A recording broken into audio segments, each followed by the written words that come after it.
Hey, say hi to YouTube. Hi, YouTube.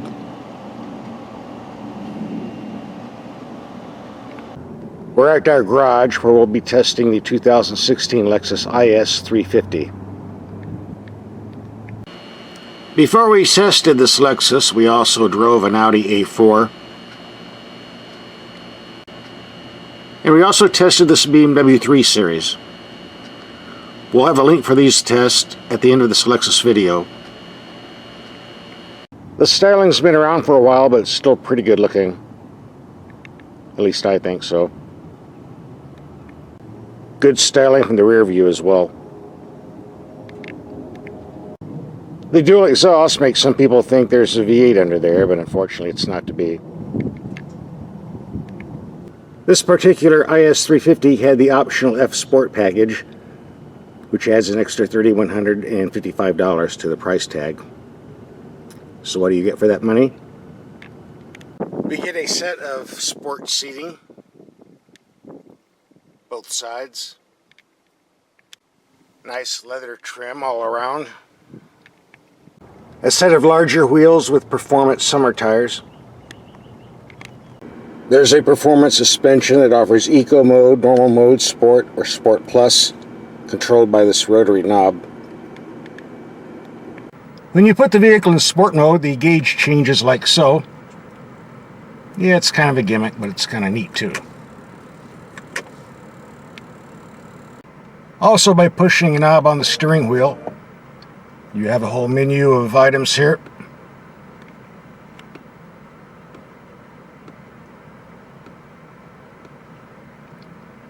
For the price you're paying, it's nice to have a few toys to amuse yourself with.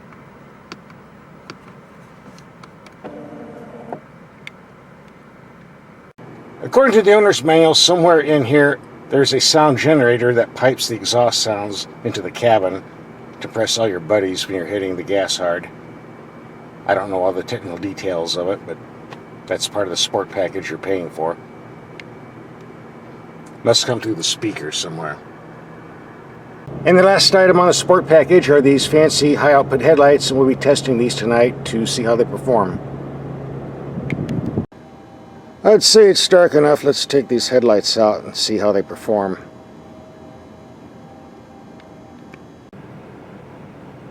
Here we have a wall 100 feet away. The light's on high beam, plenty of light. Drop to low beam. The lights are bright, but they cut off rather low. For longer distance, this building is 300 feet away. The brights light up quite well. Low beams barely reach out. They're bright, but they cut off rather soon. This means if you're driving on back roads where there are a lot of dips, the lights might disappear on you. If you're driving on back roads where there's lots of wildlife, you want to keep those brights on or you might hit something you don't want to. The IS350 is powered by a 3.5-liter V6, putting out 306 horsepower and hooked to an 8-speed automatic transmission. Fuel economy is 19 to 20 mpg in two-wheel drive like we have. If you order all-wheel drive, it drops to 19 to 26 mpg. There is a cheaper model called the IS300. It also has a 3.5-liter V6, but horsepower drops to 255. And it's available in all-wheel drive only with a 6-speed automatic. Since the fuel economy for that particular model is 19 to 26, the same as IS350 with the bigger engine at 19 to 26, I really don't see the point in getting IS300, but aside from the cheaper price. There's also an expensive IS200F that uses a small 4-cylinder 241 turbo engine, rated 22 to 33 mpg, but that's another video. For now, we're concentrating on the full-size IS350. Let's go to the cabin. This does look like a big car on the outside, but it's a bit cramped on the inside. On the rear seats, if you're under 6 feet tall, you'll be okay. If you're a bit longer than that, you might not fit too well. If you like to shift for yourself, you'll be pleased to see there's paddle shifters on the steering wheel where they belong, not on the steering column where they don't belong. We get real knobs for the radio, volume and tuning. Here we get a home button, a menu button, and a little joystick. Allows you to jump from one station to another. It also allows you to go from climate, navigation, information, setup, phone, media, etc. Easy to use once you get used to it. I did have 3 minor gripes about the interior. Number 1 is this large panel, which is 5 inches tall, 10 inches wide, so we have plenty of room to put large buttons and controls. Instead, we get these little dinky half-inch buttons that are very awkward to use with gloves. Why couldn't they make them bigger? There's plenty of room here. Number 2, I'll call your attention to the temperature control. Red on top for heat, blue on the bottom for cold. There's no knob here. It's touch control. Very awkward to do when you're driving. Why don't we have a knob? A knob works. We don't need this stuff. And number 3, the screen we're looking at is 10 inches wide, but the picture is only 6 inches wide. They had room to do something bigger. Why didn't they? Again, these are minor gripes. It's not a deal killer. It's not going to stop me from wanting to buy the car. It's just something you have to get used to as you drive over time. The glove box has plenty of room, but only if you remove this monster-sized phone book of owner's manuals. The main book is 600 pages thick. On top of that, you have another 404-page manual just for the navigation alone. My advice is to take this thick manual out of the glove box and put it in the trunk where it belongs. That's what I did. For more storage, we do get a mid-console, but it's pretty thin in there. Not much room. The trunk is medium-sized, just under 14 cubic feet. There is a spare tire under that panel, by the way. Okay, enough for the show and tell segment. Now let's take this out for a drive and see how it performs. Just 2 notes before we get started. Lexus recommends 36 pounds of air in these tires, and I found it gives a very stiff ride I didn't care for. Like other Lexuses I've had before it, I lowered the tire pressures down to 32 pounds, which improved the ride quite a bit and did not affect handling or cornering performance at all. I'm not suggesting you should ignore the manufacturer's recommendations for tire pressures. I'm just telling you what I did. And like many cars I've been testing lately, we have this, what I call a dirt shelf underneath the doors on the outer bodywork. Serves no purpose but to collect mud and dirt. And when you get out of the car, in this case the rear passenger, all of that mud is going to rub on your pants. So if you live where it snows, rains, get lots of mud, you're going to have to keep this clean or your pants aren't going to stay clean. Just a little tip from me to you.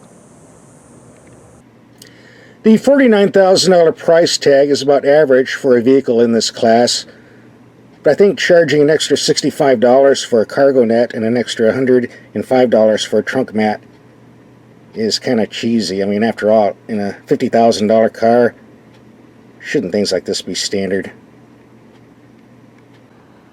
But I'm not picking on Lexus here. When you think about it, almost all the luxury car makers, especially the Europeans, add these little fees on all the time. So, as I said, it's just the way it is. Since we're talking about the price of the F Sport package, let's look at the other items we have. Starting at $40,870, $600 for a blind spot monitor, $2645 for the 835 watt stereo and navigation, $400 for variable power steering, $425 for illuminated door sills, on and on. Total at $49,205. I can't believe this. I just washed and waxed this nice shiny Lexus. I got cat prints, or more paw prints on the roof. Oh, what is this mess? Ah, all right, cat, I know where you live. I'm going to find you. What the heck did he put on my roof? You again. I thought you went away. What are you doing here? Why do you keep getting all my expensive cars? Why don't you get on the cheap cars? Yeah, you sneezed all over my camera. Thank you.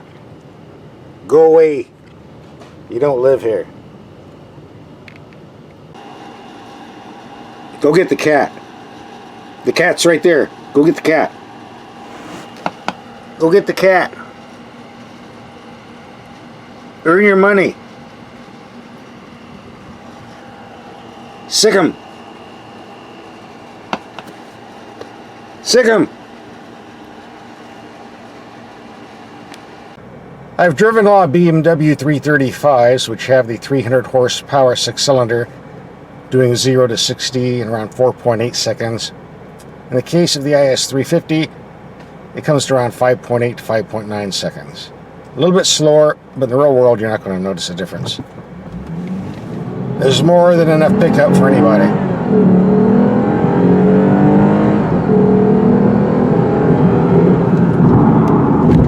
Very nice brakes too, by the way. The IS is a nice highway cruiser. The only wind noise I'm hearing is that coming out of the air conditioning vents, which I have on full blast because it's 105 degrees outside today. Adequate passing power too.